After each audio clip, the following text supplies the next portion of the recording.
How you doing? I'm doing good. Thanks for doing this. Yeah. For the listener, you are my neighbor, Yep. and we've talked over the years, and you told me a little about your story. But I really, since I started this podcast, I wanted to get to know more about your story, and then your line of work, and then just I like to hear other people's perspective on life. And so I call this an oral biography. Okay. And so I like to start year one, and then obviously you don't remember year one personally, but just to go over through the decades of your life. Okay. And then in doing that, we'll probably hit on some topics or some key points or some epiphanies you may have had. Okay. Sound good? Perfect. All right. So let's begin at the beginning with you. So I was born here in Washington. Lived here until I was almost 4, and then my dad got a job in California, so we moved down to Bakersfield and lived there for almost 3 years. In that time, my parents split up, and my mom finished up her degree down there. Which How old was, were you when they split up? I was 5. So you probably don't remember that as much, or do you remember that being difficult, or? No, they made it easy. They didn't involve us at all in their Dispute? Yeah, what was going on with them. So I have nothing but good memories of both of my parents. My dad has been long gone, but I have nothing but good memories of him. We'd go visit him after. So just to jump ahead a little bit, once my mom finished up her teaching degree, we moved back here, and we moved in with my grandparents, her parents. So even when we moved back home, I would still go visit my biological dad in the summertime. And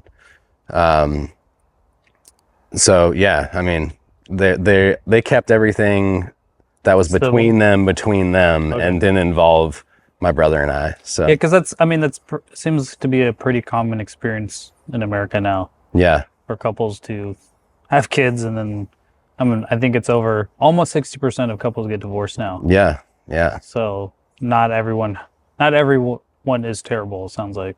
No. I mean, at least that was my experience. Yeah. I can't speak on others, but.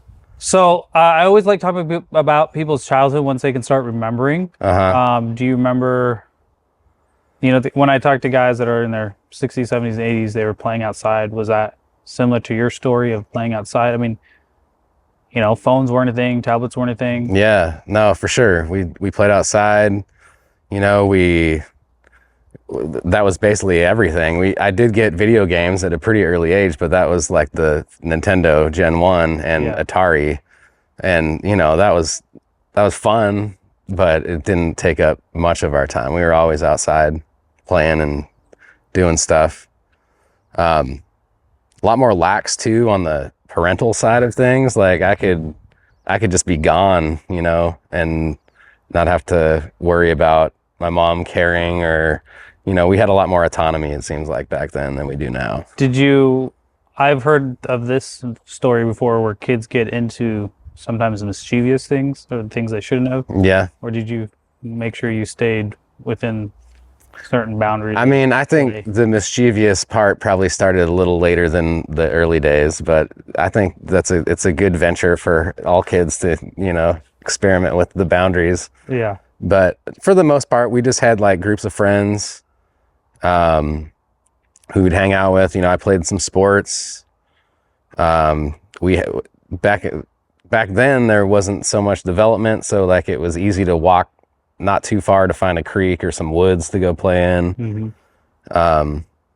So that was kind of like what we would do. We'd hang out, walk to the store, buy candy, that kind of stuff. So yeah, even where we live now, where my house is, I was told it used to be a chicken coop. Or a chicken farm or something. Farm, yeah. Yeah, I've heard that this area is kind of known for that somehow, which And well, we had to go inside. We tried the outside, but too many natural noises going on, dog and everything. So yeah.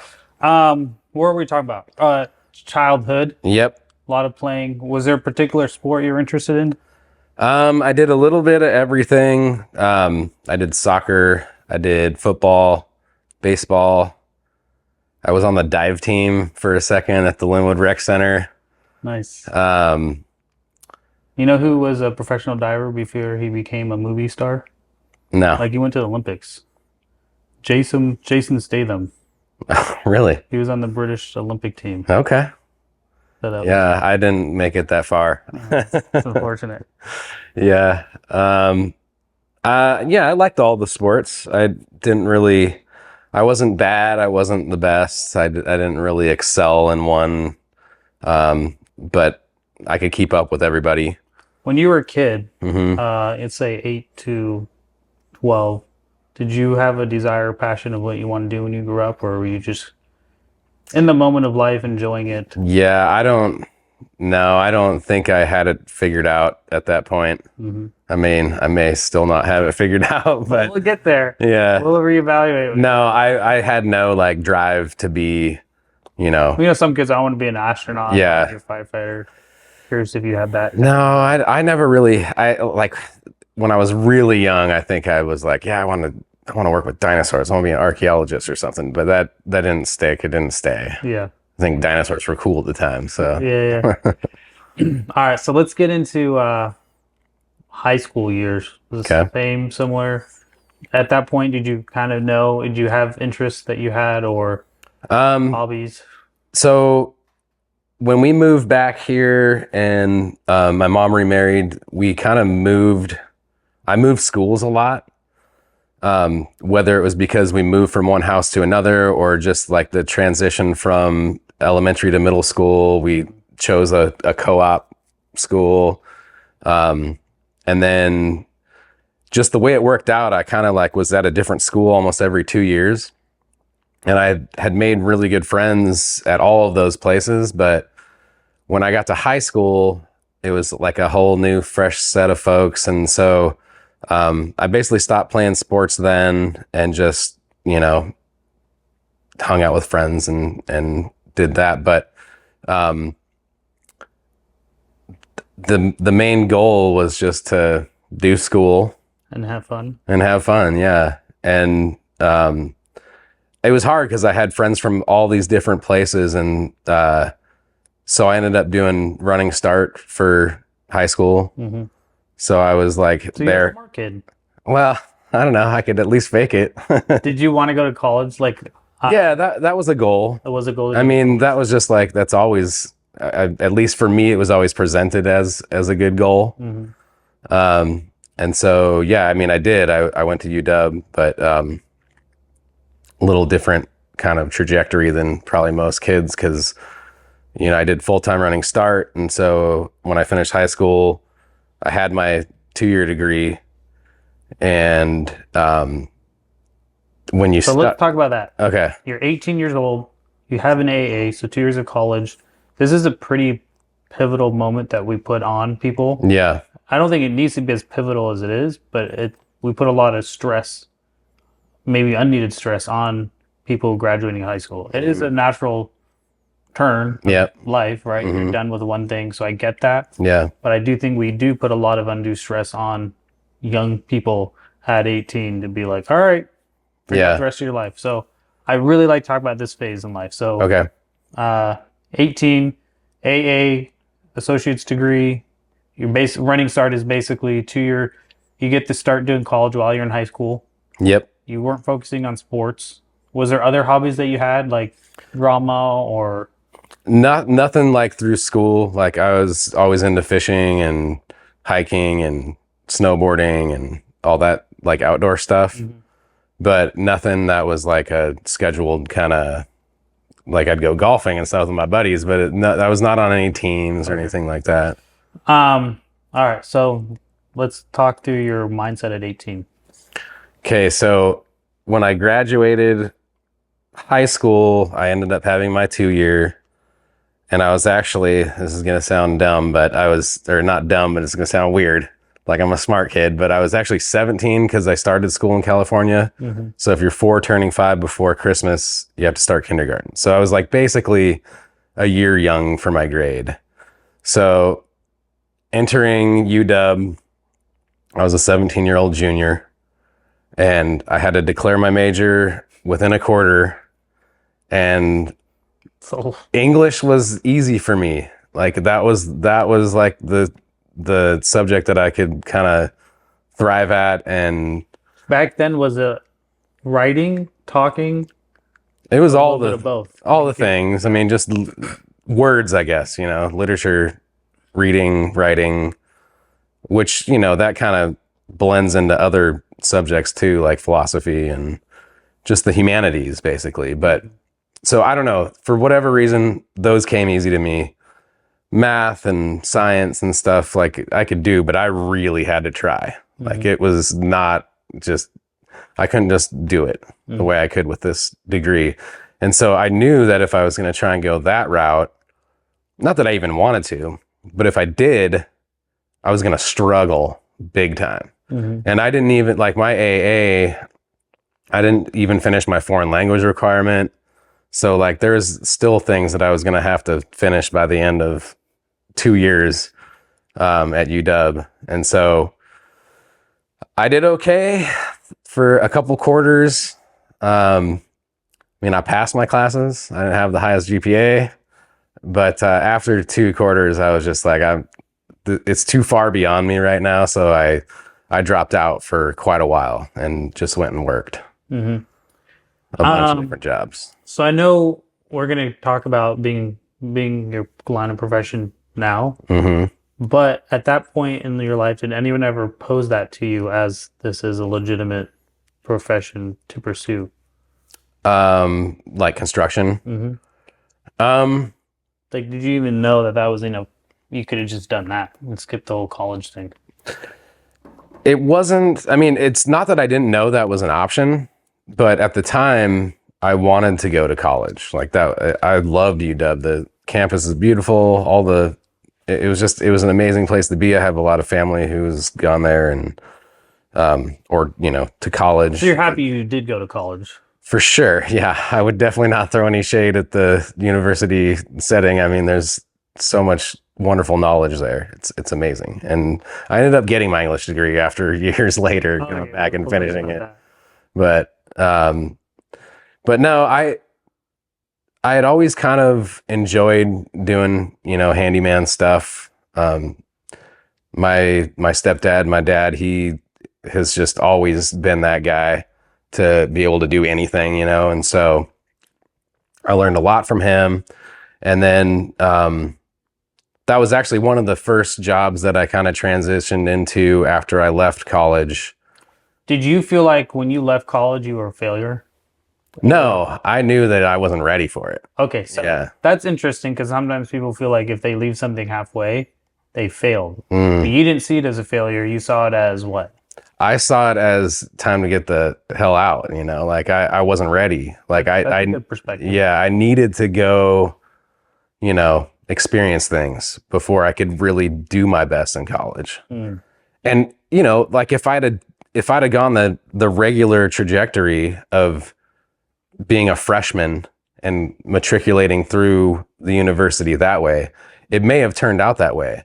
But, you know, I was already 2 years in as a very young man, and I needed to go out and figure stuff out before I could finish that goal in life. One thing a lot of other cultures do, and there's subcultures in America that do it, but one thing I don't find in our U.S. culture is the rite of passage. Yeah. Where like a gap year or rite of passage, where you think about like olden times where like a boy would have to go do something ridiculous, like Sparta, go out there, live for whatever, and come back, and if you made it, you're a man. If you didn't, you die. Yeah. Right? I'm not saying that's very extreme. Right. But that is, I think, something we do miss in our culture today is sometimes yesterday you're a boy, today you're a man. We don't have those rites of passages. You know, military sometimes has that through hazing, or college has that through hazing. Yeah. I'm not saying those are good things, but I think rite of passage is sometimes helpful. to have. So even you can tell yourself, I'm no longer that little boy that I was, and these are how you behave or perform as a man. Okay. Yeah. That's just a thought I've had. Yeah. As I've been doing these podcasts, more of lack of rite of passage. Yeah. I mean, down the road in life, I ended up doing a good bit of traveling, and a lot of the people you would meet from all around the world were taking like a year off before they went to college. Yeah. And, you know, experiencing the world, which that definitely was never proposed to me as an option. Yeah. When I was leaving high school, which in hindsight, I wish I had. I mean, that was just, traveling was one of the most amazing experiences of my life. Talk about that. Yeah. But so it's cool to hear that you didn't see it as a failure when you left college. Yeah. You saw it as just, you know what, this is not the right time. Yeah. And so then you went and found their jobs? So now you're only like 18, 19, right? Yeah. So you're still really young. Yeah, I just turned 18. I'd finished winter quarter, and then and the whole winter quarter, I ended up setting up my schedule so that I had Tuesday, Thursday classes, and I bought a midweek pass to Stevens and just snowboarded my brains out like the whole quarter. Barely passed my classes, but like, you know, I was like, I'm 18, I can do what I want. I'm not in high school anymore. Yeah.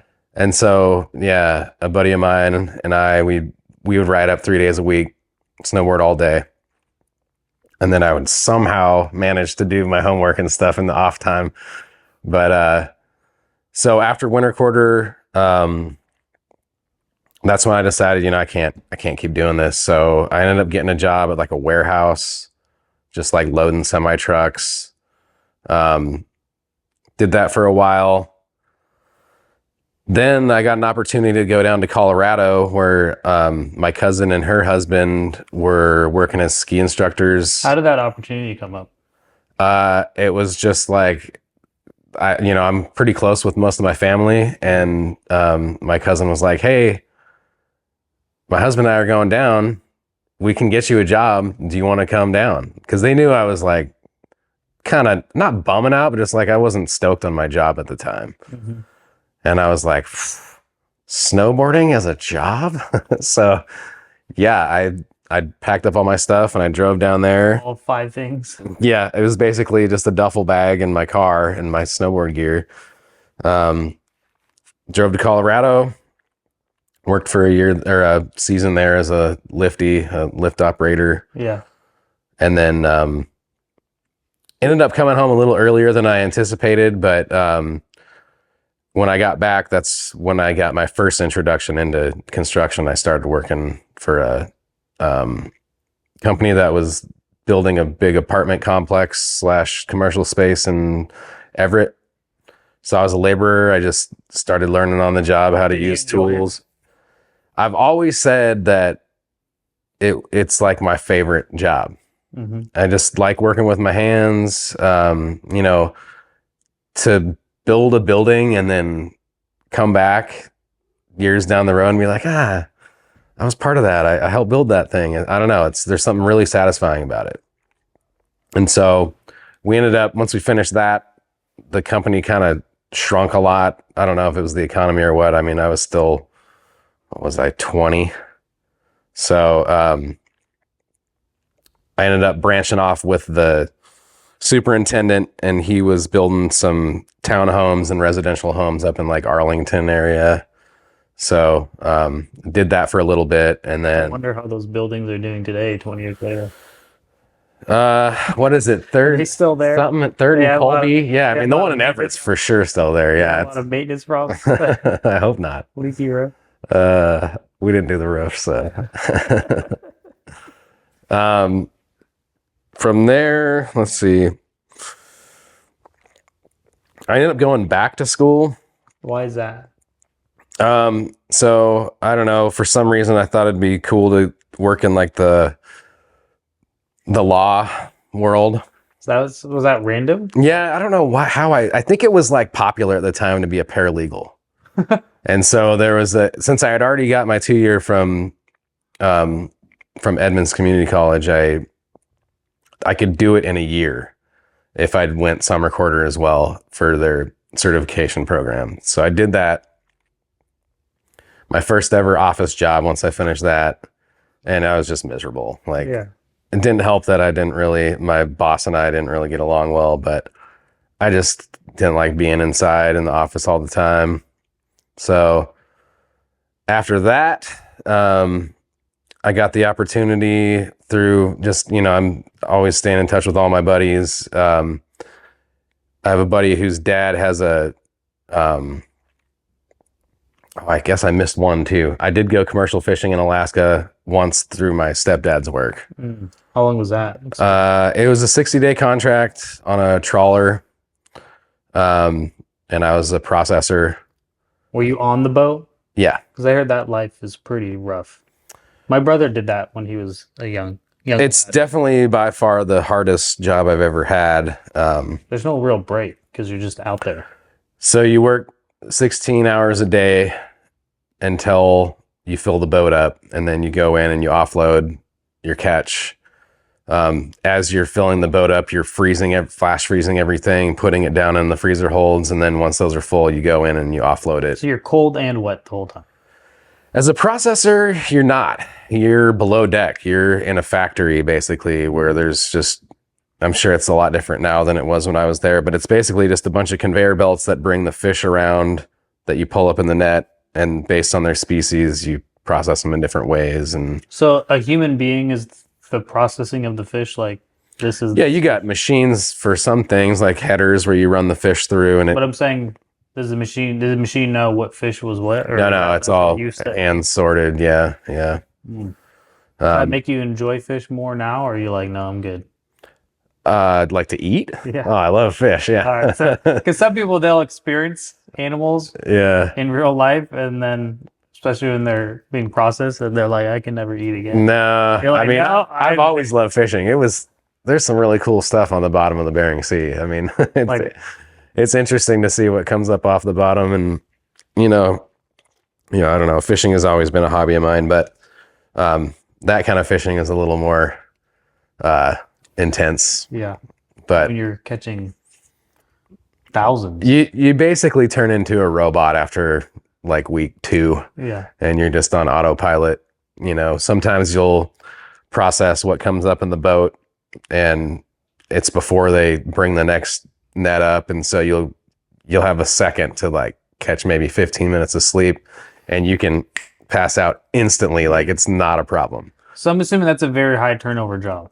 Like, a lot of interesting characters in that job. Yeah. Are dudes doing that for decades, or is it like... There are some who really made a career out of it, and you either work your way up and you become like the foreman of the factory. So you're kind of running the show in the processing room. And then if you want to get up out of there, you go on deck and work as a deckhand, which basically they tend to get in the nets in, making sure the fish gets on board. They're the ones who are out in the cold and the wet and the snow and the ice. And that's, to me, that's almost like a rite of passage to do something hard like that. Yeah. I mean, it definitely... You go from a boy to a man. Yeah. Like, it was interesting because when I went on, so my stepdad got me the job. He was the skipper at the time. And he'd worked his way up from deckhand to become a captain. But so I started the same day as another, I think it was like the nephew of someone who also worked at the company. And he didn't last. He was smart. He made it through the first trip and then quit after we offloaded. So he didn't stick with it for the full 60 days, but some guys go up there and they'll quit after the second day after you're already out. And so everybody else on board hates you because you've now just made their job one man less. And that guy's no longer working. Yeah. So he basically just lives in his bunk and tries not to be around when anybody else is around. I actually felt really sorry for the people who decided to make that choice because younger guys or something even. It was all across the board. Usually, like, you get a lot of people who have troubled lives that go up and they're like, I'm gonna make a bunch of money in 60 days, not realizing what the work's going to be like. It's like the reason why they pay you. Yeah. Because Yeah. the work's not easy. Yeah. So, but yeah, I guess, yeah, if that's a rite of passage, I definitely, I could understand that one. That was really hard. There were a lot of days where I was like, I should just quit, but I stuck with it. I made it through. Do you think because you didn't want to let whoever referred you down, or? Well, my stepdad, for one, Exactly. That would have been a huge fail, but It sounds like it wasn't enjoyable, but it's an experience that you don't regret. oh, for sure. I mean, it was amazing. All in all, I mean, it's Not like doing it. it's like any job. There are miserable times at your job. Yeah. It doesn't matter what you do, and there might have been more miserable times at this job than a lot of other jobs that I've had. But Well, in the military, there's a common theme of they call it the suck, yeah, and then you'll have moments of, I don't know if it's joy or moments of just not suck. not suck. Yeah, But it sounds that whole experience is just the suck. I yeah. don't know if you can even say there's a moment of I feel like fun. it's almost like camaraderie in misery. Yes. You're like That's what the military thrives on. yeah, and you're all out there doing really shitty things, and like, you either give up and are even more miserable, or you just stick with it. And That's the military, because yeah, I mean, sometimes humor gets really dark, yeah, but it's like, but when you're in that much of a suck, you have to have something to alleviate it. yeah. And I was so young, like I was the youngest person on board, Would you want your daughter to do it? I mean, I'm not going to tell her no if she wants to, but I would advise against it. In fact, when I was done, it's always easy once you're at the end, you're like, oh, I could do that again. And my dad's like, don't do this. This is a terrible job. Go do something with your mind, get out of here. Yeah. And I never went back to that one. I did, it just reminded me. So I did go on another boat on a purse seiner, which is also hard work, but just completely different.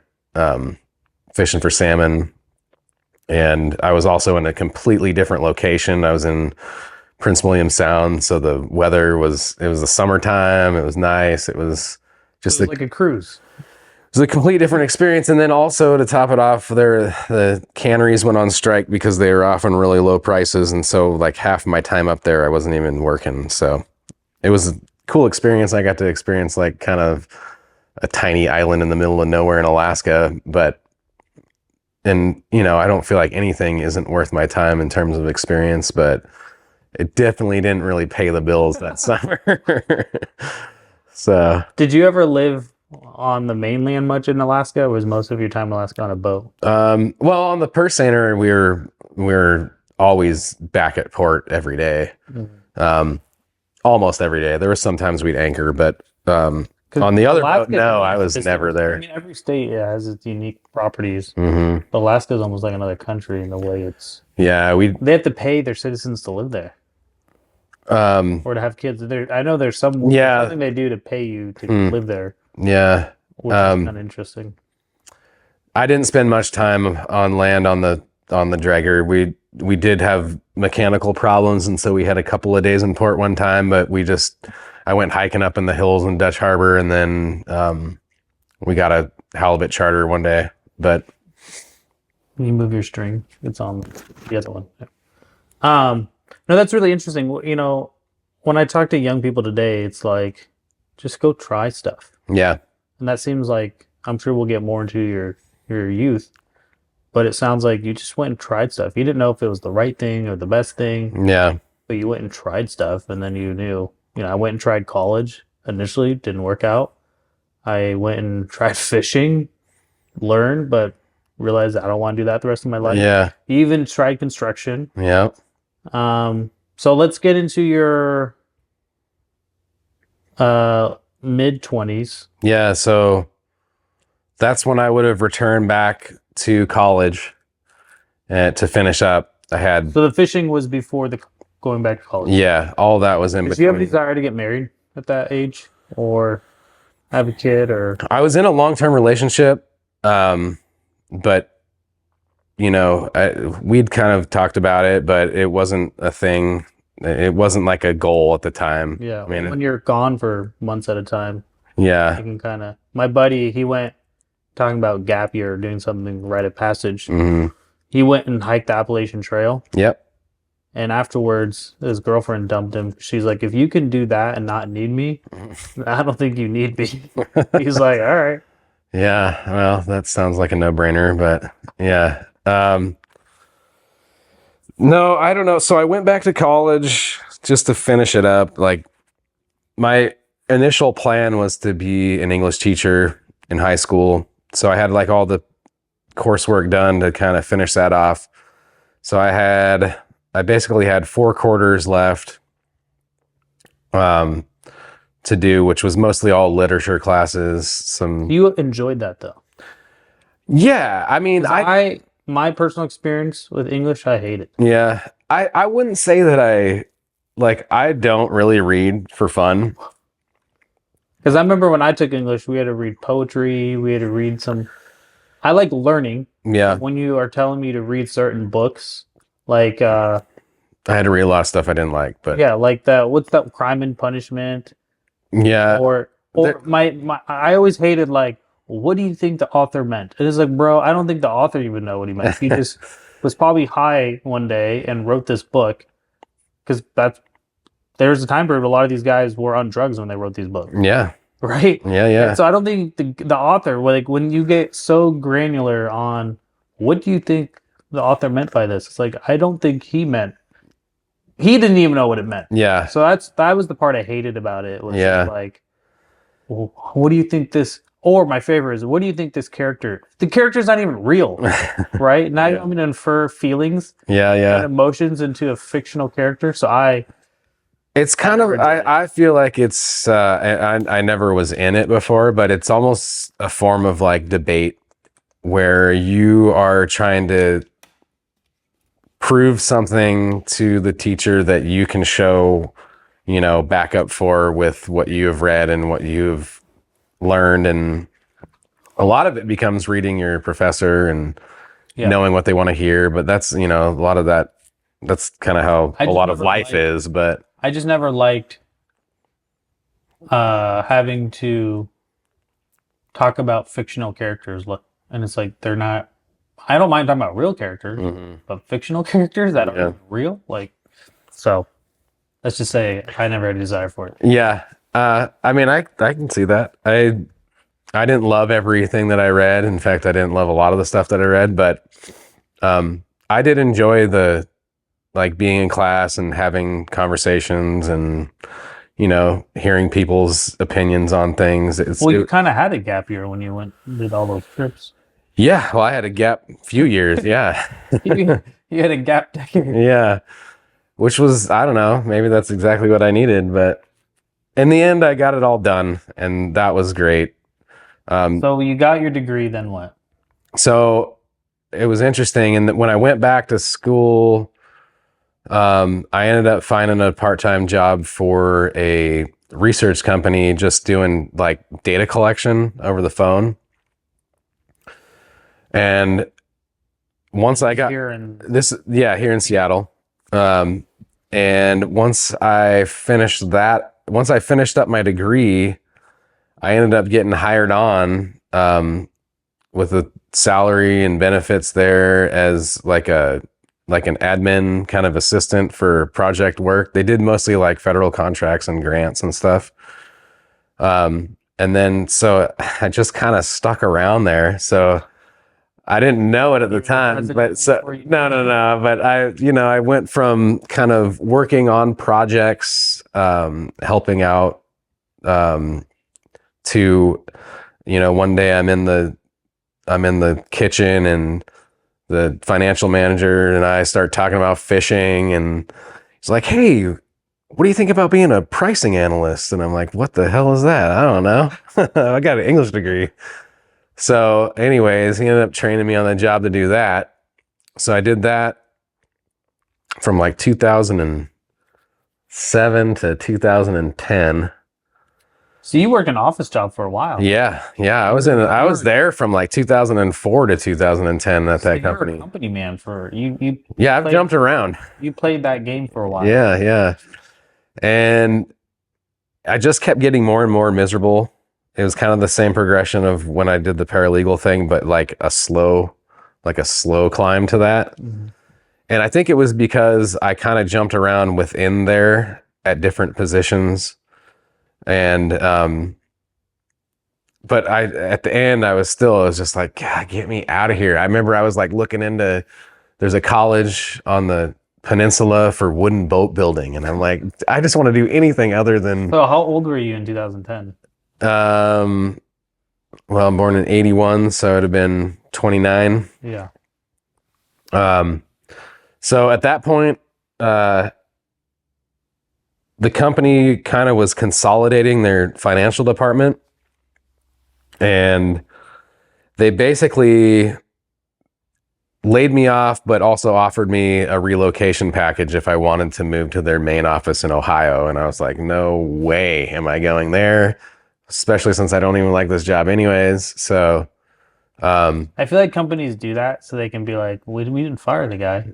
For sure. And they pay you out too. There's a severance package. And they give you an option that's so outrageous. Yeah. It's like, we didn't fire him. Some people did take it, and they were at different regional offices. Yeah. But for me, that was just, I'm not going to move to the middle of the country with no one around that I don't, it was, and also, like I said, the job was, I just didn't want to do it. Did you get paid well? Decent? Yeah. Let's see. So in 2010, I think I was making it was like $40 an hour. That's plus benefits and salary and PTO and all that stuff. Some people would have been like, well, the financial decision is to stay, but you made. Yeah. And at the time I'd been saving to buy a house. So I had a good nest egg. Were you dating again at this time? That was actually kind of right when that long-term relationship ended as well. So it was kind of a whole life shift, where I got laid off, just getting out of a long-term relationship, and I had this money saved up. And so I basically decided that I just wanted to leave, and I ended up spending 8 months in Central America. Yeah, let's get into that. But before we do that, do you think at that point in your life, because I think a lot of men and women can relate to this, where they are going down a particular career path, mm-hmm. and they wake up one day and they're like, I don't know if I like this. Yeah. Do you think in that point in your life, you felt depressed, sad, naked? Oh, you feel all of those things. Yeah. Especially when it's combined with, a breakup or, just, you talk about earlier about feeling like a failure for maybe not finishing college at the beginning. And I didn't feel like a failure for, deciding to not continue with that line of work, because I knew that I didn't want to keep doing it. But once you get a little older, I feel like you do start to question, like, is this the right? Shouldn't I just be keeping this going? Like, what am I doing? But I knew, I was like, no, I'm getting out of here.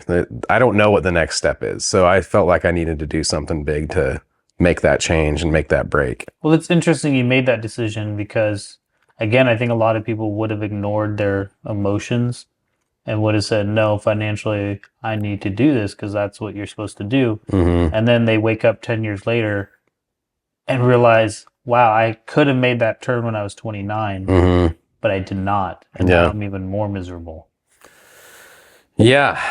I don't know, because I did make that pivot, but I feel like a lot of times where I've made a decision where I wasn't sure about it, or it made me uncomfortable, that has ended up being the right decision, Did you talk to people, close friends and family, when you're in that state, or like when you're feeling that in your late 20s? Did you turn to someone, or is it a lot more internal dialogue? I mean, I have a really good family and friend support network, and so I don't feel like that was ever an issue. I do think that I like to internalize my own struggles and problems, but not like in an unhealthy way. It's just like how I deal with them, you know? It's good to process life. Yeah. Right? Yeah. People over process life. Right. Right. Just like you can overdo almost anything. Mm-hmm. But so it was more in you internalized it. Did you ever feel like you needed to seek therapy or something was wrong with you? Or is it just more like, hey, this isn't running its natural course? Just like you never question someone, why'd you spend 8 years in college when it's a 4-year program? You're like, well, it's only 4 years. Yeah. Right? No, I never felt like I needed to seek therapy. I always felt pretty emotionally, okay. Mm-hmm. I remember when I got called in and, I was told that I could either take the severance package or relocation package. I just remember being so happy. I was like, oh, like the decision was made for me finally, I'd been thinking about it for a long time, but finally I just got let off the hook. I have a buddy at Meta right now. Mm-hmm. And there's a period of time, I don't know if he feels that right now, but there was a period of time, there still is. Meta's just, you know who Meta is, right? Yeah. They're just firing people left and right. Sure. He was hoping that they would fire him. Yeah. Because the job became so stressful that it was just like, please take me. Mm-hmm. And they never did. Yeah. They kept promoting him. And he was just like, he was almost like, because he didn't, for whatever reason, he didn't want to make the decision. Yeah. Because he's making so much money. Mm-hmm. So he was hoping, well, hopefully the company makes it for me. Yeah. He's still there. We'll see. But I think sometimes people are too afraid to step into the unknown. Yeah. Especially when it's called the golden handcuffs, right? Right. Because it's like when you're making good money, Mm-hmm. right? You've probably also created a lifestyle that requires those handcuffs as well. Yeah. So yeah, I get it. Luckily at the time I had no bills, no nothing. Everything was paid off. I was ready. No kids. Yeah. I was ready to I mean, all the money I had was I was going to buy a house. And that was like at the time, right after, the financial collapse of '08, when things were kind of starting to go up, but the competition was so heavy. And I was doing first time home buyer FHA loans and I was just getting beat out by cash. I mean, I must have made 30 offers on places back then at my limit was like 250K.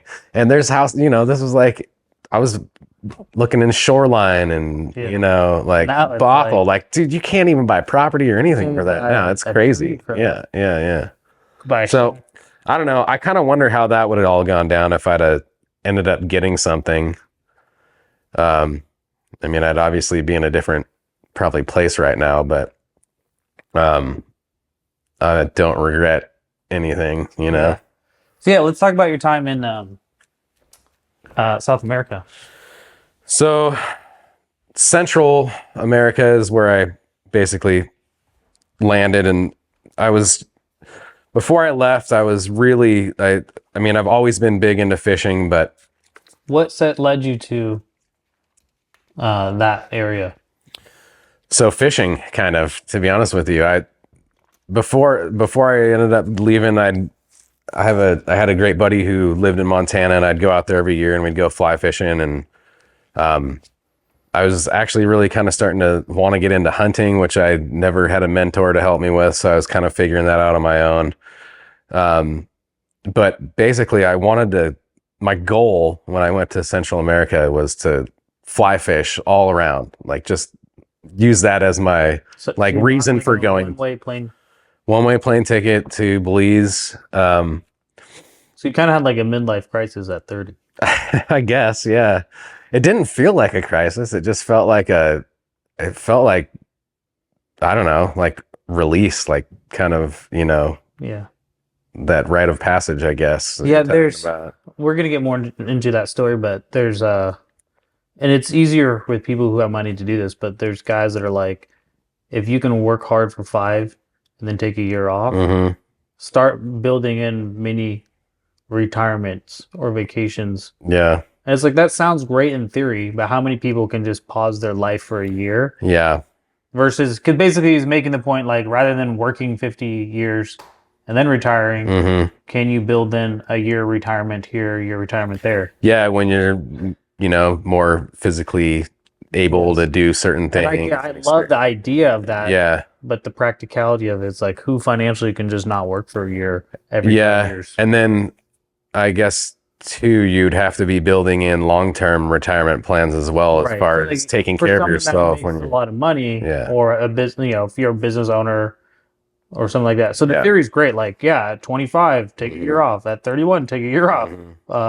Every 5 years. It's like, I'd love to do that, but unfortunately, most places aren't, unless you own the place. Most places aren't going to be like, okay, take a year off and we'll keep paying you. No, but you're able to do that, which is really cool.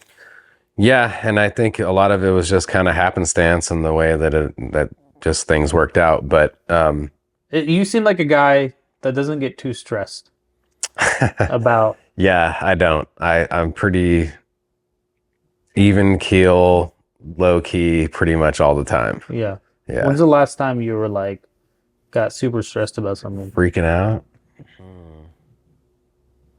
I don't know. I have to think about it. So that's impressive. I think in today's culture, people freak out about the littlest things, even road rage. Right? Yeah. And it's just like, dude, someone cut you off, like, who cares? Yeah. Or someone wrote a negative comment about you. Who cares? Yeah. So I think as a society, we've gotten too far where everything, this conflict generation. Maybe that's part of the, the timing of the way that I grew up too. There's no internet, no cell phones, no nothing. And then the internet came out. I was in like 7th grade. And then I got a pager in high school. And then, like there was no Facebook. There was no, like MySpace was kind of just starting later. But I don't know. Able to like see both sides of the coin and be there to jump onto the technology, but not necessarily use it. Yeah, exactly. Like I don't even... And if you looked at my social media now, I basically follow farmers, rappers, food people, and like, some random other things. But that's funny. All right. So you land in Belize. No game plan. Just I'm gonna fly here. I'd done a bunch of research. So the cool thing is when I got the severance from the company, I basically had an office without really a job for like a month. So I basically spent all day, every day researching this trip. And so I knew I wanted to start in Belize because, I was okay at Spanish. That's what I took as my foreign language, but Belize is English speaking. So I just wanted to like kind of have an easy start to the whole thing. Yeah. And I did some research on places to fish and whatnot. And did your family members think you were crazy? Or no, like, they were so stoked. They were so happy. That's the type of person you were. Yeah. No, they were. In fact, a lot of them were very jealous. Yeah, for sure. I would love to take a year off. Yeah. So, I landed there, and then it was so interesting because I'd never done that before. I'd been to Mexico with my folks. I'd been to Mexico with a buddy once. I'd been to Canada and Hawaii and Alaska, but I'd never really done any real traveling. And so I just went all in, and it was kind of, I was a little nervous, a little scared, but I also figured it, what's the worst thing? A lot of people do this. I'm not the only one doing this. And man, it turned out to be just the most amazing experience. I brought a couple of fly rods and gear and stuff, and within a week, I was like, and I don't really care so much about that. I just want to meet people, learn about things, go visit new places. And within, I think it was like a week and a half, I met a guy who lived on... Just a random dude. Yep, just a random guy. He was from Texas, but he had... he's like an expat or whatever. He immigrated there, was living, and he's like, hey, I got some buddies coming in from the States. One of them has a place in... his parents have a place in El Salvador. Want to go? I was like, yeah. So him and then another guy who was living on the island at the time too as a dive instructor. Well, the three of us like linked up and went and spent 2 weeks going through Guatemala to El Salvador and back, and became really good friends with them to this day. Ended up renting an apartment. What age were these guys? They were older than me. One by, let's see, how much older is he than me?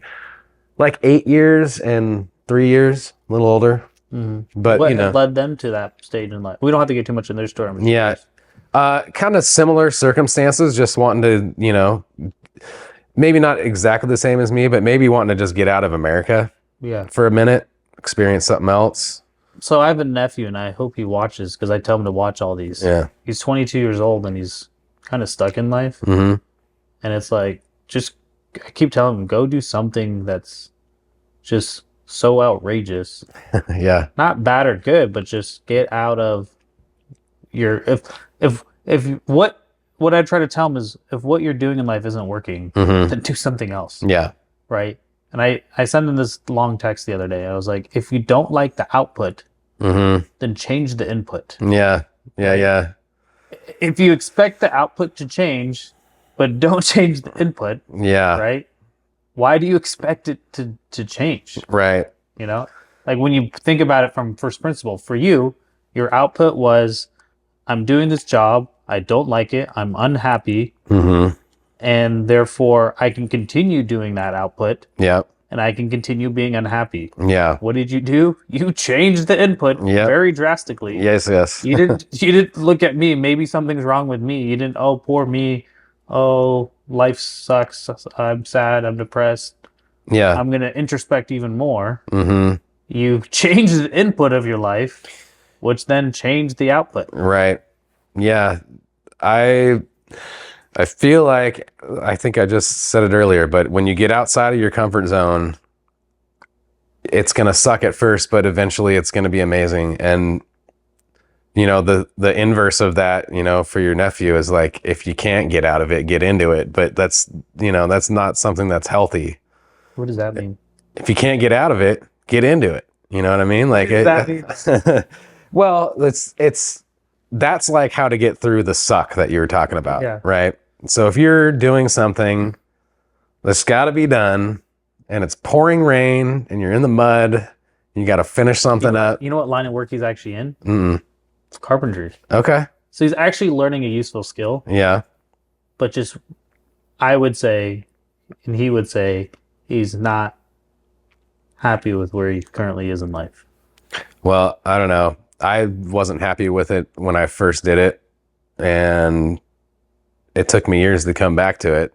So you don't have to have a linear path. Yeah. I mean, you will have more experience and you will know more, but they're always going to need you. Yeah. But I would argue for him to do something like you did.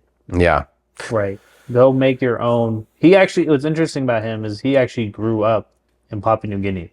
So he's not a kid that lived in America his whole life, but he is cultured in the sense that he realized there is a life outside of America. Right. But that was through the lens of his parents. He did that as a child, so he didn't have a choice. Yeah. But once you're an adult and you have to make the decisions and you go do things on the fly or on the whim, then it's on you, because you can't be like, well, my parents made me do this. Yeah. Like he's been, like, it's one thing when, like my wife, from 0 to 17, I don't even know if she even left the state. Yeah. She maybe went to Idaho, maybe went to Oregon. But 0 to 17, the first time she flew was when we got married and for a honeymoon, which is fine. That was her bubble. And I would say that's common for most Americans. There's a lot of people I know who are exactly the same. Yeah. That bubble. And if that life works for you, great. Yeah. But if that life doesn't work for you, then I would encourage you to go what you did. Yeah. And I hope he listens to this to be like, you know what? I should go do something and change the input of my life. Yeah. So let's talk more about your trip. Okay. So yeah, I met a lot of, to me, oh, sorry. Yeah, go. Interrupt. But a lot of things, it just seems like there's a lot of just random things that you went with. For sure. Random people. I did not. Couldn't have planned everything. I did not plan anything. Yeah. I planned my starting point, and that was it. And my plan was to travel. Yeah. But that's very... So here's what's interesting about this concept. It's like with me starting this podcast. When I started with my first guest, I had no idea who my guest 15 was going to be. Yeah. And I still don't know who my guest 50 is going to be. Right. Yeah. I just know I'm going to meet someone and I'm going to talk to someone. So you can plan randomness. Yeah. You have like an overarching podcast plan. Yes. But everything inside of that is, who knows? Yeah, I have no idea. I don't even know who guest 21 is going to be. Yeah. Right? So your guess 19. Okay. I have a whole list of people that I've contacted with and communicated with, but it's like you can, I guess the point I'm trying to make is you can plan for, what's the word I'm trying to say? You can plan for like organized chaos. Yes, plan for chaos. Yeah. And that is a plan. Yeah, for sure. Well, that was, I mean, I wasn't hoping for chaos per se, but I was open to, anything that would come my way. I didn't really say no, Yeah. And so ended up spending a month on this tiny little island in Belize. And then you just lived off of your savings. Oh yeah. I blew it all. That's helpful. I blew it all. Have some money. I had a truck at home that I ended up selling once I got home to have like another few grand to get started with once I got back. But so basically So that was kind of like your gap year just at 30. Yeah, one of them. Yeah. See, and then that's the thing. I love that book when it talked about take a gap year every 5 years. Yeah. It's like, dude, I'd love to. Yeah. Any other memorable moments during that time there, or so many? The most memorable is meeting my wife. Oh, that's when you met her? Yeah, we met in Nicaragua at a hostel that I was staying at. She was volunteering at. And then I ended up volunteering there as well, staying with her. And then we took off and traveled around. I ended up meeting her mom like 2 weeks after I met her, who had a planned trip to go visit her in Costa Rica.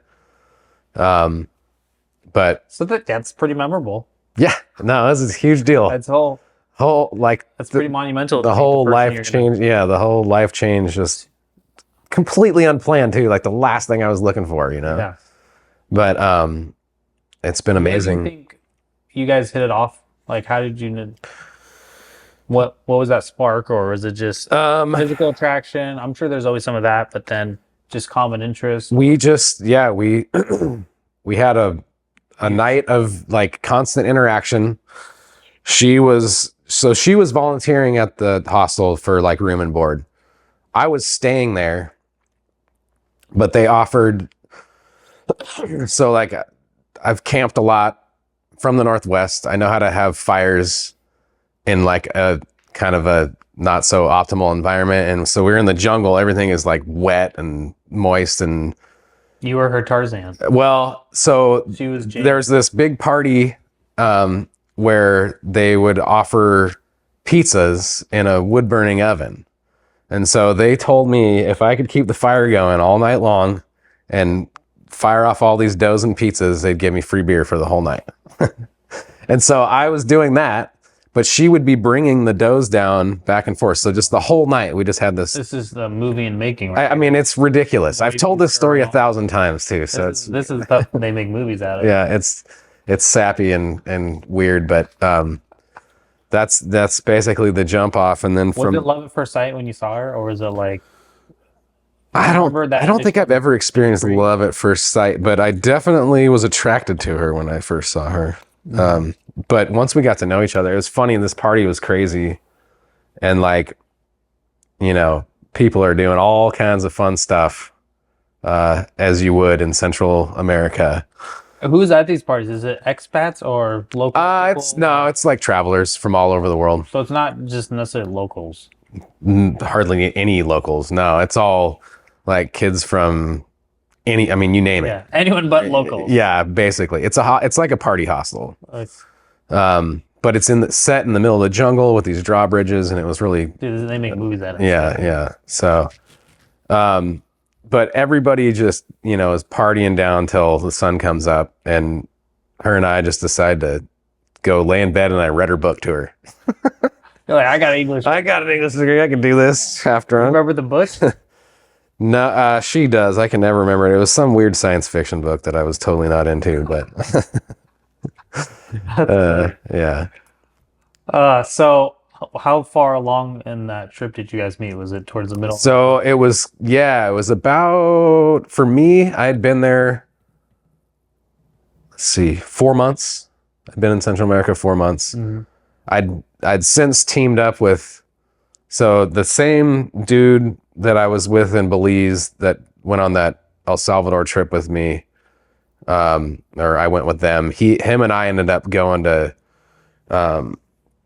Guatemala and doing language study, and then there we met this British dude and this Australian dude, and then we all kind of teamed up as a group and traveled into Nicaragua. Did you ever get into? I've watched videos on like, I forget what country, but I think there's a country down there where there's a lot of underground diving. Did you ever get into that? Belize has a bunch of cave diving, yeah, and then exposed to that life. I didn't do any diving when I was down there. I did some snorkeling. The guy that I was with was a dive instructor. He'd go out and guide the blue hole, and yeah, because I've seen those where it literally goes on for miles. Yeah. I mean, there's definitely I did some caving like in Guatemala and also in the Yucatan, like cenotes and stuff. But you know, like I said, I was open to whatever. If it seemed like fun, I'd do it. But so there was these 4 guys that I was with, and we were all like, we called ourselves the Wolf Pack. It was like right when The Hangover came out, and so we were all together at this hostel, and then I met my wife, and I was like, "See you guys." And they kept on going. They went down to Panama and down to Colombia, and I ended up staying up in Nicaragua for a while, going back up to Guatemala, and then she had to go back to the States for a wedding. Her friend was getting married, and she was, already going to that. So I remember she left from Costa Rica, and I was like, all right, so we've been hanging out for like 3 weeks, and you say you're going to come back, but I was like, go 50-50, you know? And so then I went back to that hostel that we'd met at and kept volunteering there just to kind of spread my money out a ways. Sure enough, man, she came back, and then we ended up traveling more together, and then I moved to California where she was living. So how did you know to end that trip? Phase of your life. I just followed her. So she, yeah. Because I think sometimes people can. I love the fact that you went and did all that, but then I also, I mean, I was getting low on cash too. Like sometimes financially, I couldn't. It was like, I didn't have a choice unless I really wanted to like grind and try and just spend no money and volunteer everything. But you know, I knew it was time. I was wanting to come home too. Yeah, it'd been. You just know, you feel. Yeah. I wanted to see. I kept trying to get people to come down and visit me, and nobody would. But it was good to go home. It felt good. Yeah. Interesting. So you like this girl? Oh, my mom's here. Hang on 1 second. Hey, Mom. Hey, buddy, how are you? Good.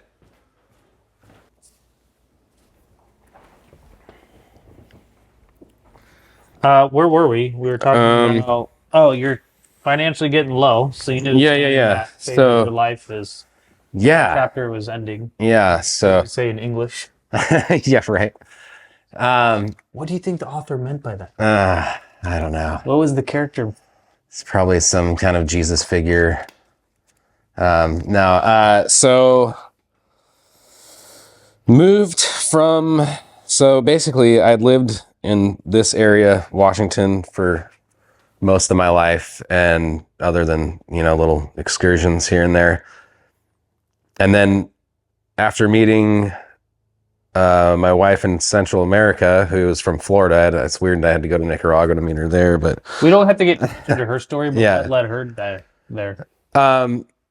She was getting her TEFL certificate, teaching English as a foreign language. So she was kind of planning on living in Central America and working as a teacher to teach English, but so both like English, it sounds.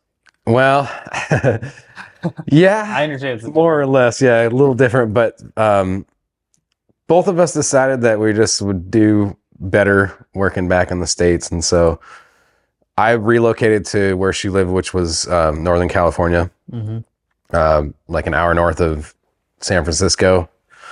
We moved to Santa Rosa, and so basically I started applying for jobs. First job I applied for was a farm assistant. No experience ever farming. And I ended up working for this place, and we grew vegetables for like all these fancy restaurants in like the Healdsburg, Sonoma County area. What's that like to say? Farm kitchen or something? Farm. I mean, they just wanted good produce, really. And we grew some good stuff. So that's kind of how I got into the farming game. How long did you do that for? Until I moved back here, actually. So I farmed in California until 2016. I was So that was 5 years. 5 years. And then from there, I moved to Alabama and farmed there for 3 years. So I'd done it for basically 8 years. All right. So let's rewind to California. So you did you know that you would like farming? No, well, it's funny. I did have an apartment where I'm like, I want to grow some vegetables. So I like built this planter box that I never ended up filling up with dirt or anything. Yeah. But I knew I wanted to know how to do it. I just didn't know how to even start, you know? So I got thrown into this position of like, basically the first couple of weeks, they just had me just weeding all the time. That's all I would do is just weed. And I think it was like, is he going to stick around or is he going to quit? Yeah, so that's what's interesting in some of these places where it's like, so I'll tell you about my initial experience into the construction world. I was 18, maybe 17, just finished high school. And the first job was pull all the nails out of the board. Mm-hmm. And I maybe made it a day. And I was like, this is stupid. And I never went back. Yeah. But it's like, and maybe they're testing you, right? Should we put our time and effort into training this kid? Right. Let's see if he can get through the suck. Mm-hmm. But then I would flip it and say, why don't you make it a little bit more enjoyable for those people who don't know? Yeah. So looking at it both ways, it's like if you're trying to, like if a company is trying to hire a new employee, they actually try to make it a good experience, right? Onboarding, all this other stuff. Yeah. Or maybe, again, me just thinking out loud, if it's more manual type labor, maybe you make him do crappy jobs because it's like, look, it is going to suck. Yeah. So yeah, it's interesting to think through now out loud. Yeah. You know. Yeah. Just like you said, that first time you got into construction, it wasn't initially fun jobs or whatever. Yeah, I mean, I enjoyed it. I didn't want to. It was maybe the same way I felt about college. I didn't want to make that my career choice yet, you know. So farming, you know, when you think about our society 100+ years ago, we all were pretty much involved in the farming game. I mean, if you go back at a maximum to your grandparents' generation, like they're like, what do you mean? Yeah, you mean living? Yeah. You know, like, yeah, of course we have a garden. Or now it's like, you know, they do studies on this where we as Americans spend 3% of our time focused on surviving because we don't worry about our food. We don't worry about building our shelter. So we're focusing on this other stuff. Where before, that was your main focus is, do I have shelter and do I have food? Yeah. So I'm sure you learned a lot from the farming. Where does some... I mean, it was funny how it's like they wanted to get rid of me by having me weed for 2 weeks straight, but I would just like look around and be like, look at all this amazing land and food and birds flying over me. I was just like loving it. Not being in an office, it was great. Yeah. Maybe 18-year-old version wouldn't appreciate it. No, probably not. 32-year-old version of you was like... Yeah, I was 30. 30, yeah. The 30-year-old version of you was like, I've already gone through life.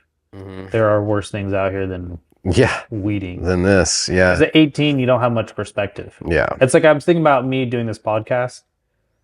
Me at 18 I probably wouldn't be as some people would argue I'm not good now. But me at 18, I don't appreciate life like I do at 35. Yeah. And so because I've been around for a minute Mm-hmm.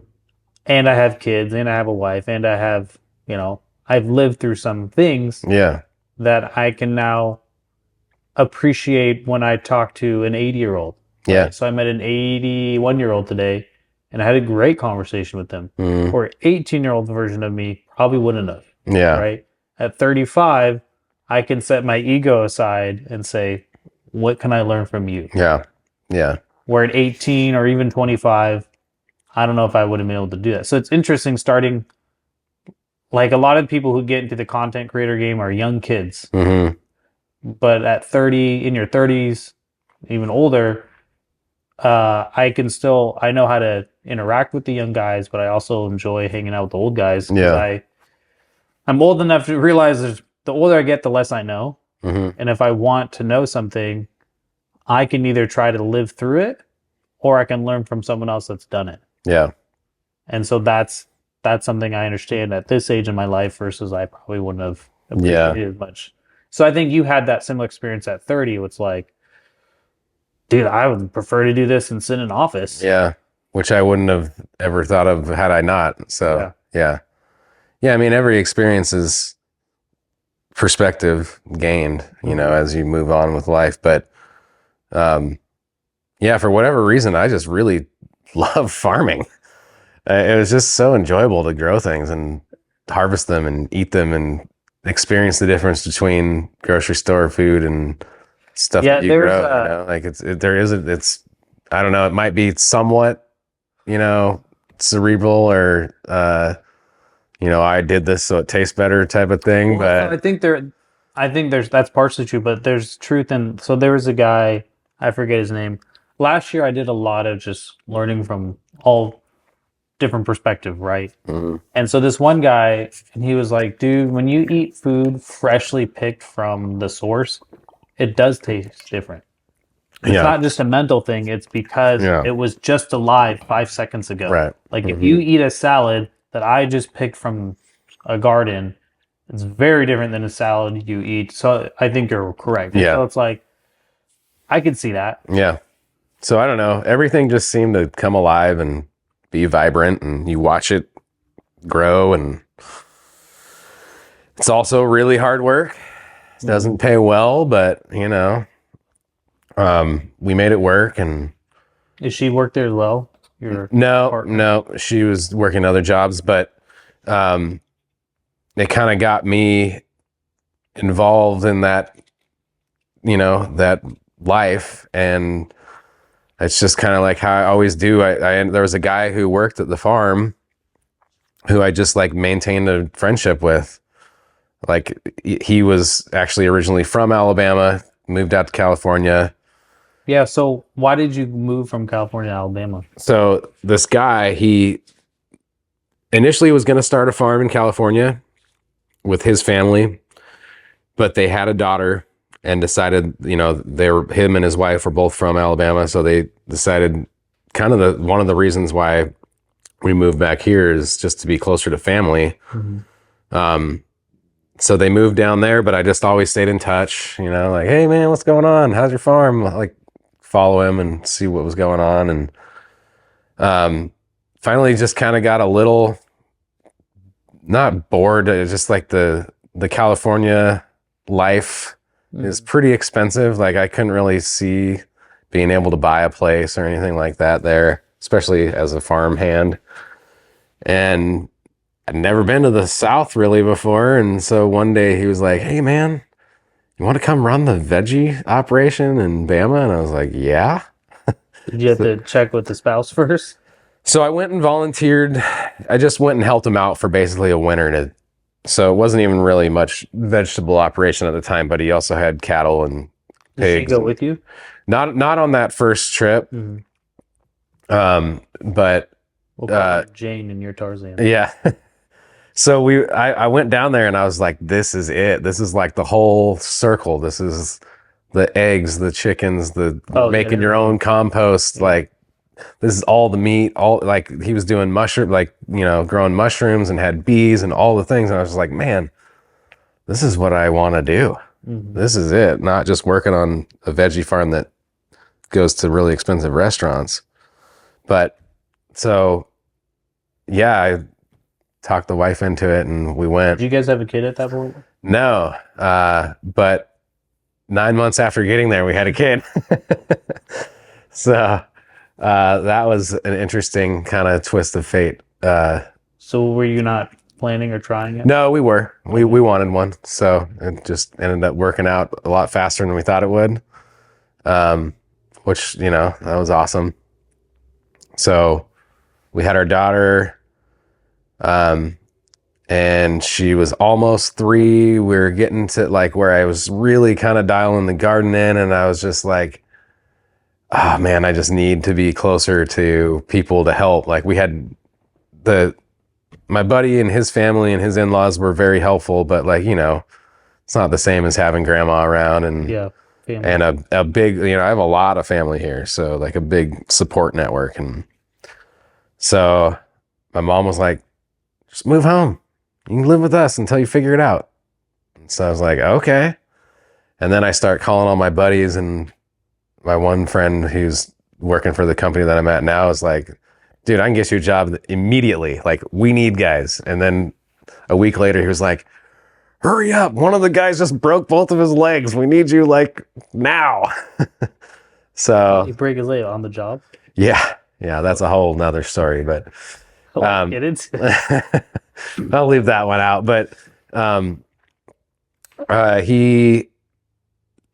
so I basically kind of had things lined up for coming home and getting back to work. And so started basically like it packed up the biggest Penske truck you can rent. And you had a few more items than you did when you were yes 17. we'd accrued some things. So put the car on the back, wife and kid flew home, and then I had a buddy of mine, 2 buddies of mine came and flew down and met me and helped me drive back across country. You got some good buddies. Yeah. I don't know if I would do that for any of my One of them, I did it for him the other way when he was in the military. So yeah, I drove. Bro. Yeah. Hey, come on, help me out.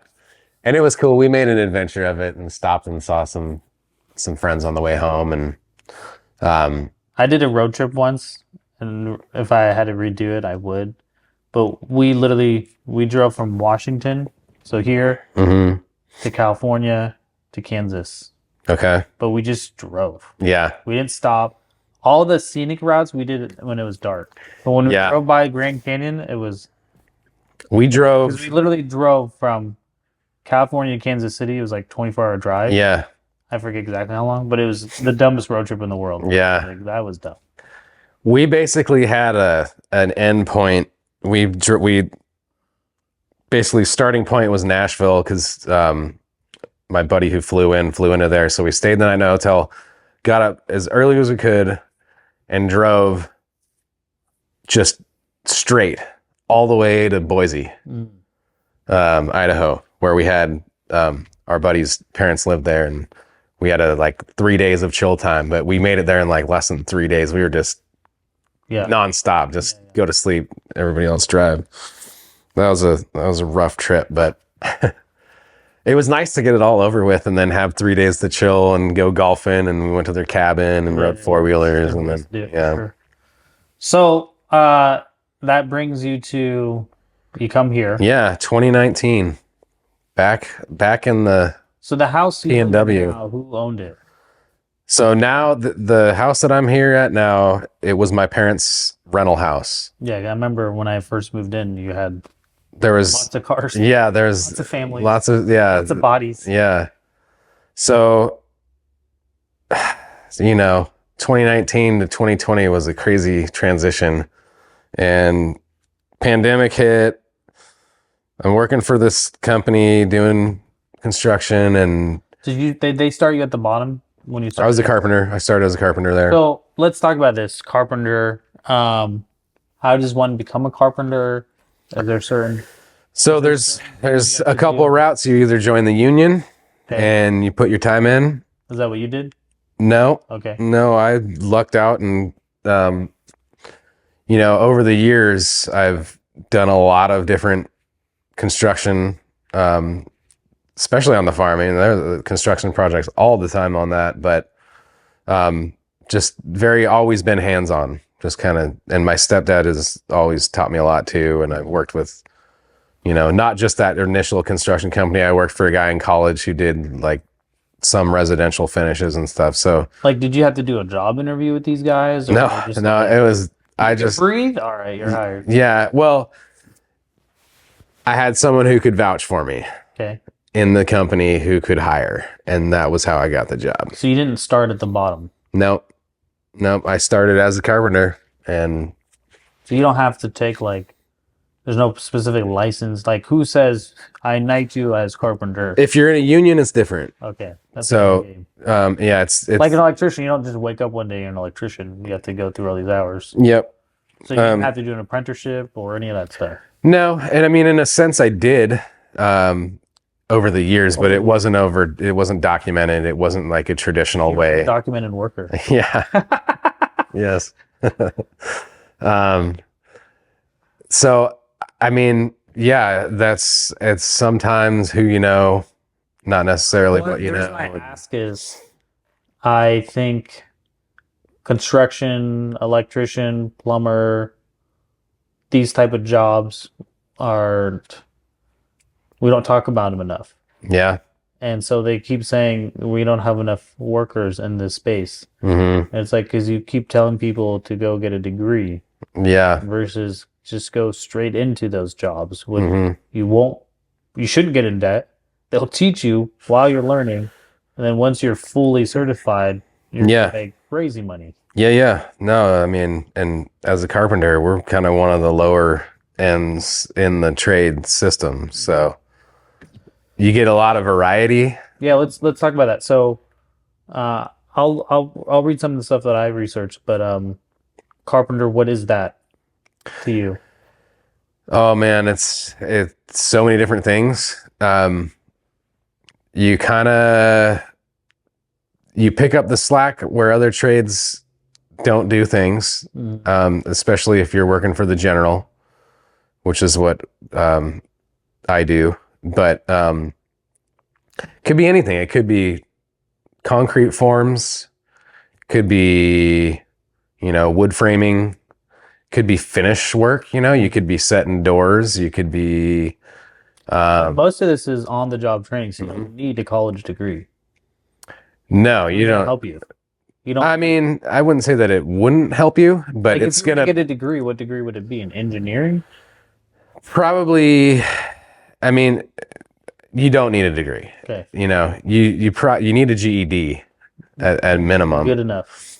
But yeah, no, everything that you're learning is trade specific. So you can't learn it. I mean, you do have classroom time where you learn certain things and techniques and stuff if you're in the union, but it's hours. It's on the job. I mean, because it's tough to teach somebody how to do something when the nature of your work changes all the time. There's no specific way to build a concrete form. There's not like one way to set a door frame. It's just learned over time.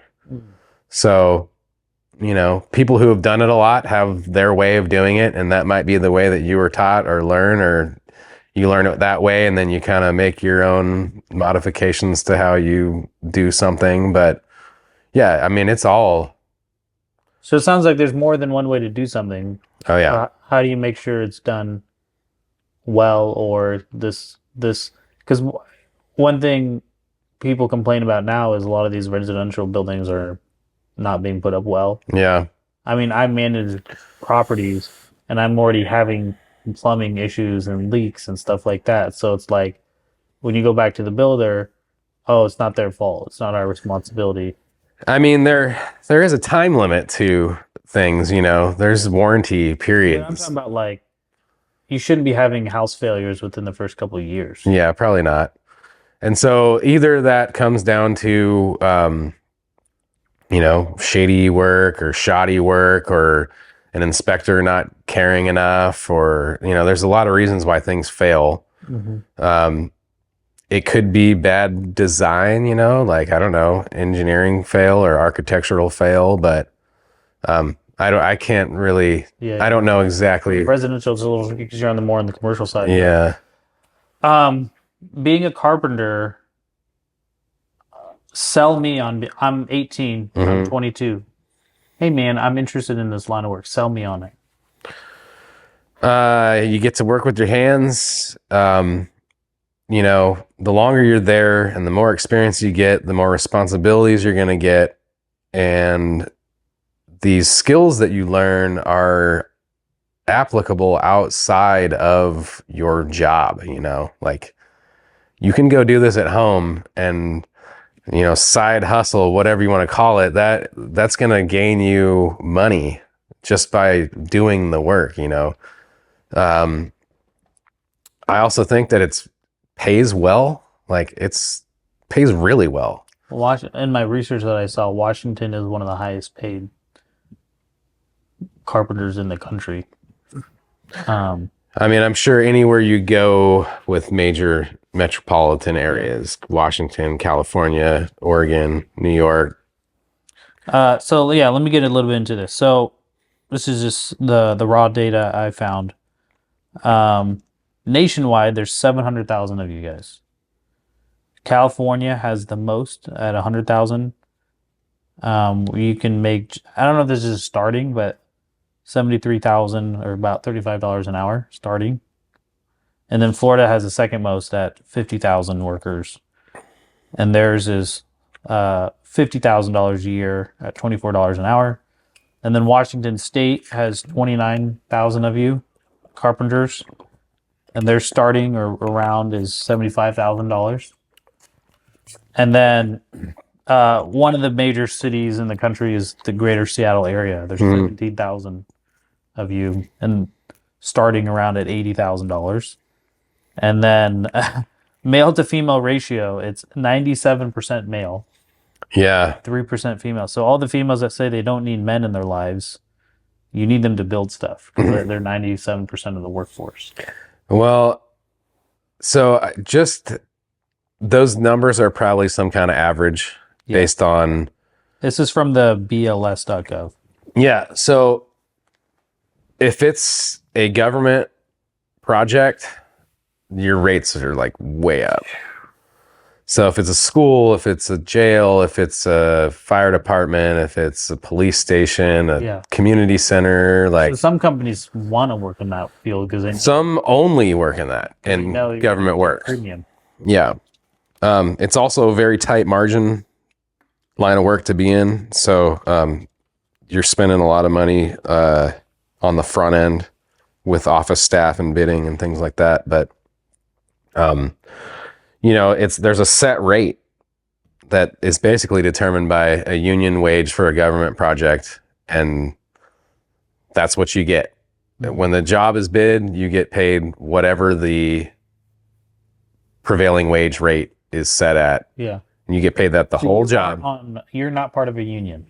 No, I'm in a non-union company. Okay. We hire union companies for a lot of our subs, but you personally aren't. Our company is non-union. So for the listener and myself, let's talk about this. You just built the fire station. Mm-hmm. Let's talk about just that project in general, your role in it, and then kind of go through start to finish what that was like. So, basically the start, it's just a big dirt area. Assuming multiple companies bid on this project, or is it just? The bid process happens way before the job starts. I think there was a 2-phase on this one. So there was a demo phase, which it was like getting rid of the parking lot that was there. Mm-hmm. And then, our role was kind of increased more than we anticipated because the company that did the concrete ended up, I don't know how it worked, but somehow they backed out at the last second. And so we self-performed all the concrete Is work. this common in construction? I've never experienced that before. This was kind of a weird one, but somehow something they did with the paperwork. I honestly, I don't know. Yeah. So, but anyways, so we ended up having a way more significant role in the building of this building than we ever thought we would.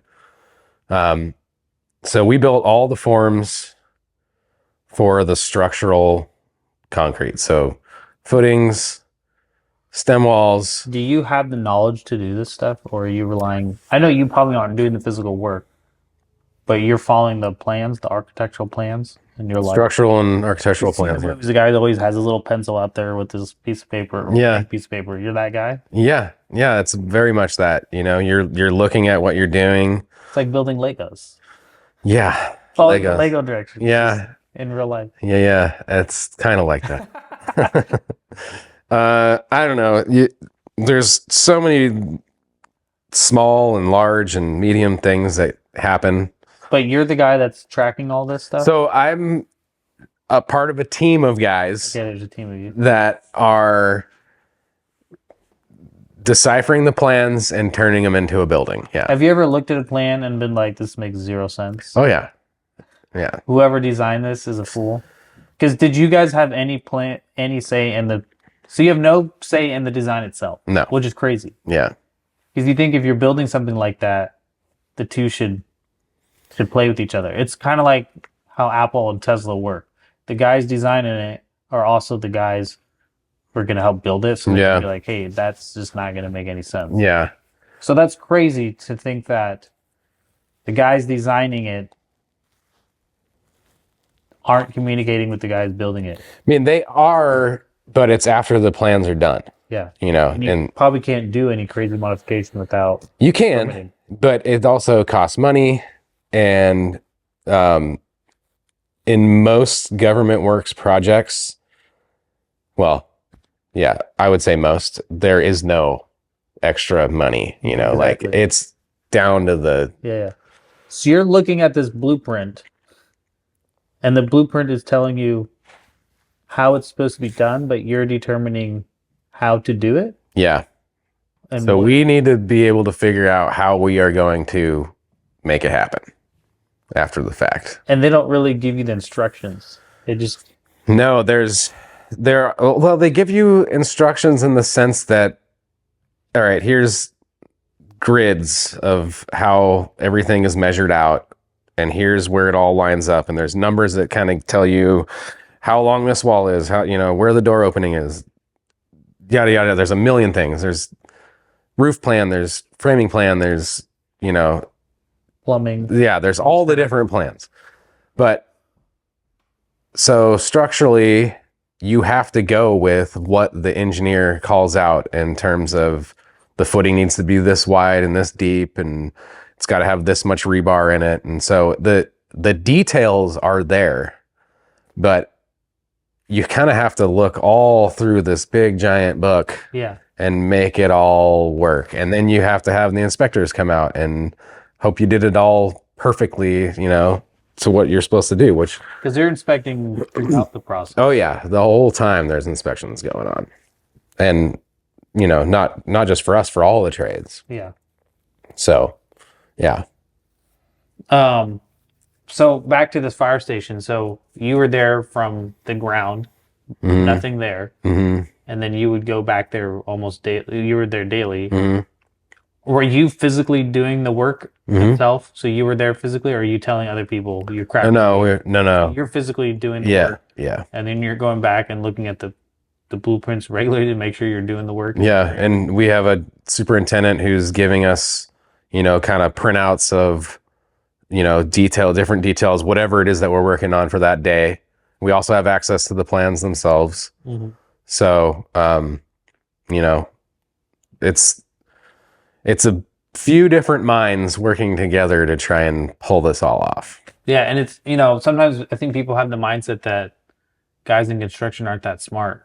And it's like, no, you have to be pretty intelligent to be able to pull off. Takes all kinds. Yeah. You need the guy that maybe isn't the brightest, and you have to do some... No, there's people who are very smart in construction. Mm-hmm. And there's people who are very well-rounded smart, or there's people who are very smart in what they do. And sounds like you try to be well-rounded smart. I mean, I guess I try to be. Yeah, I just try to use as much common sense, and I'm still learning stuff all the time. Yeah. If you think you know everything, then you should just give up. But I just try to be as logical and efficient as possible. Mm-hmm. I guess well-rounded is. How many projects have you worked on? Because you've been with this company for a few years. 5 years. It take a minute. Some take a long time. Some are just a summer. What are some? So you built the fire station. Yeah. Fire station. We've done additions to schools. We've done seismic upgrades to schools or government buildings. Yeah, a lot of seismic work right now. Everyone's afraid of an earthquake. Well, and there's funding out there for it. So, once you kind of get in on it, you can kind of keep moving with stuff that you've already learned and do. So, to bring this home, we can almost be done. Yeah. I'm interested in this trade. What should I know? What should I do? Sounds like just be open-minded and willing to learn. Yeah. What are some other characteristics? Yeah. Like be willing to learn, be willing to get yelled at, don't wear your heart on your sleeve. Like it's just a job, So that there's some aggression out there, it sounds like. Yeah. And I think, it was worse when I first started than it is now. It's definitely changing, and it all depends on who you get on with. I love the company that I happen to get lucky and get in with, but you kind of, after you've been doing it a while, you run into guys who you've worked with on previous jobs, and they're always like, "Oh God, I'm glad it wasn't such and such company that got this job and you guys did, because we like working with you way more." Yeah, so there's some politicking there. They were saying when they were building the tunnel in Seattle, so this is just hearsay, it was hard for them to find enough workers to stay on the job, because they're saying it was super depressing. Yeah. Not great work environment. I think people even died building it. Yeah. And so they were having a hard time building that. I think it almost cost $3 billion. Yeah. When it's supposed to be $1 billion. And it's hard work. Yeah. But it's rewarding because, I've contrasted to what I do, or people who work on a computer, which is a lot of people, we don't necessarily get to see something start to finish. Yeah. Oh, look at what we built. We don't have that. We don't have that start and closure. Where with you have that. You have something that you can look at. Look what I did with my two hands and my brain. And a lot of other hands. There was nothing here, and now there's a structure here that's going to be here for a long time. Yeah. No, that's really, for some people, it's really satisfying. And I think that's how we lived for hundreds of years, if not thousands, with, if you had to build the house, your log house, you had to go do the crops, you're working with your hands. So that was fulfilling in itself. And I think in society today, a lot of us lack feeling or fulfillment. Right. In what we're doing, because we don't get to actually see the result of what we're doing, where you get that. Yeah. And I'm sure there's a lot of people who are doing what I'm doing who don't enjoy that feeling, It may not be for everybody. It may just be a paycheck for some people, but I don't know. If you can find something that you can get behind and find meaning in, and, at the end of the day, be like, I did that. I love that. I worked my ass off. I did as best I could, and now that's there, like, to me, that's very satisfying. So do you and your partner miss that version of you back in where you guys met, or is that just a phase you don't need to revisit? I don't think you could. I mean, some people can pull it off with kids, but I don't know if it's a phase. It might be something that we go back and revisit, but at this point, I feel like I got to take my few mini retirements. I even bring up that we ended up spending 6 months in Colombia and Ecuador, but that was the second one. So you didn't, after you guys had met? Yeah, between this was between Alabama and California. Yeah, so you went back for 6 months together. Yeah. What was that? Similar type of experience? What was that? Yeah, this time we were kind of like playing with the idea of living abroad and not coming back to the States, but it just kept being, no matter where we went, family kept bringing us home. So yeah, I read an article the other day. There's a lot of retirees in America that are finding it hard to live in America. Yeah. So they're moving to South America. So this one lady, and she's from Montana. Mm-hmm. She can't live in Montana. Yeah. Because just the rent alone. Oh, she has right. 3 kids in Montana. Mm-hmm. And she's like, I think she's only has Social Security. Yeah. And so she's like, for $750, I can live a decent lifestyle in whatever South American country I'm in. Mm-hmm. Or if I try to go get a place in Montana, the rent's minimum double, if not triple. Yeah. And so she would desire to live with her, closer to her family. Mm-hmm. And the kids want her to. And she's like, where do you want me to live? Yeah. Because Social Security isn't covering it. Yeah. And these are things people don't think about at our age. It's like, yeah, there's a time in life where you don't want to have to. Because I don't think she thought she would be living this life. Mm-hmm. Having to live in another country that she doesn't consider home. Right. So it's important to start thinking about that stuff now to plan for the future. Yeah. Do you see another career change happening in your future, or are you pretty happy with where you're at? Man, if it goes anything like the way my life has gone so far, then yes, but I don't plan on it. Yeah, so you enjoy where you're at and you do it for the foreseeable future. Yeah, I like it. So this is a new question I'm going to be asking all my guests, but since this podcast is called The Game of Life, I want you to finish this line, either with a sentence, a word, a phrase, paragraph, whatever comes to your mind. Okay. But to you, life is ...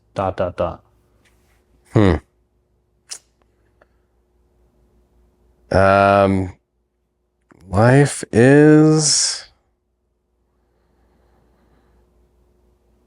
I mean, it's kind of cliche, but I think it's family, and whatever it takes to not even necessarily provide, but just, provide a place where you can experience life with whatever family is to you, and to hopefully, just provide some perspective on, future for that family. So let me ask you this. There's no wrong answer. Because I think about this for myself. Or what about the single guy? Or what about the guy that doesn't have... We have kids. We have a wife. Mm-hmm. Who is his family if you're an adult? Is it his friends? Yeah, I mean, family can be whatever it means to you. I mean, if you don't have any, that's tough. But and that's not to say that... Like, so the 22 to 29 version of you would have been of friends at that point? I think it still would have been friends or family, however you want to piece that together. Because I kind of don't distinguish too much between my friends and family and friends. They're all important. Yeah. So nice. Yeah, I like that answer. I'm curious as I do this more, what other answers I'll get from people. Yeah. As I ask that question, but I think it's been fun being your neighbor, and it's interesting because you are the exact opposite of me in several ways. Yeah. Meaning, the word's not envious, but I appreciate you and what you can do. Like, I do not work with my hands. Mm-hmm. I don't fix anything. I don't build anything. I don't do anything. But I still appreciate that you do. And, and I want people to realize, like, just because someone's different than you doesn't mean you don't have to like the guy. Oh, yeah. Right? No, so I can appreciate what you do, being able to work with your hands, and then the garden, right? That's huge. That's super cool. Yeah. And so, but I think we can still find commonalities. For sure. Right? And so you have a partner, I have a partner. You have a kid, I have a kid. Mm-hmm. So there's plenty in life that even if there's certain things I'm sure there's things politically we may not even agree on, and who cares? Yeah. Right? Or there's even Even our occupations are very different. So Yeah. who cares? There's more. If you get to talk to someone, you'll find you have more in common with that person than you don't. Yeah. Even though literally we have very different jobs, very different careers, Mm-hmm. we still want the same thing. We still care for our family. Yeah. I would probably use the word relationship, which is similar. Yeah. Right? Where I care about my relationship with my family, with myself, with other people, Mm-hmm. faith, and so it's just interesting as I talk to more and more people. It's dude, you actually have a lot more common with people than you actually think. Yeah. Where social media feels like everything is divisive, and For if they're sure. not, I think a lot of times if people have the mindset if they're not for you, they're against you. Mm-hmm. It's like no, they're just.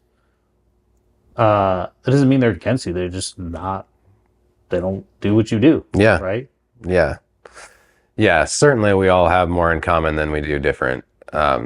And for some people, that may be a deal breaker. You know, those minute Yeah, and it's like commonalities, but in defining what a man is, it's like sometimes we think a man is someone that's in the gym working out, got six pack abs, and it's like that is a version, but it's not the version. mm-hmm. And so I would call you a manly man, right?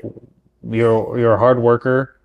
You build things. You have a garden, and so you are a type of man that other young men or boys can look up to and aspire to be like, okay, yeah, that's something that I'm interested in. And you don't have to, were you ever into like working out or fitness or any of that kind of life?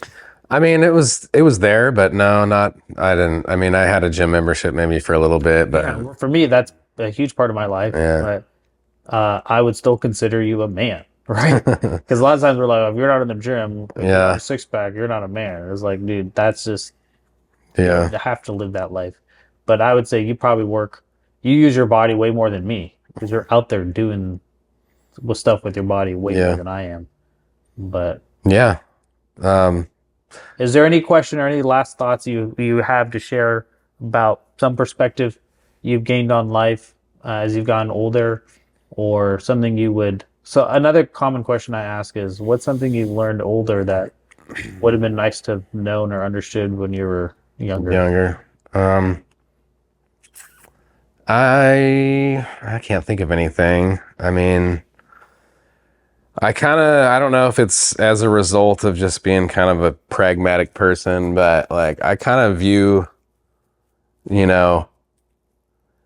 things in life as like tools, like, I don't know, like the internet is a tool, my car is a tool to, just, I maybe that's why I'm so relaxed and I don't really care much about things all the time. But like, if you can just utilize all these tools around you to help yourself, it's going to make everything so much easier, as, caring about how you look or how your car is, or, in the grand scheme of things, they're all just tools to get you onto that next spot. And I don't know, just I would say, don't assume that something can't benefit you, even if it seems like you don't need it, I like it.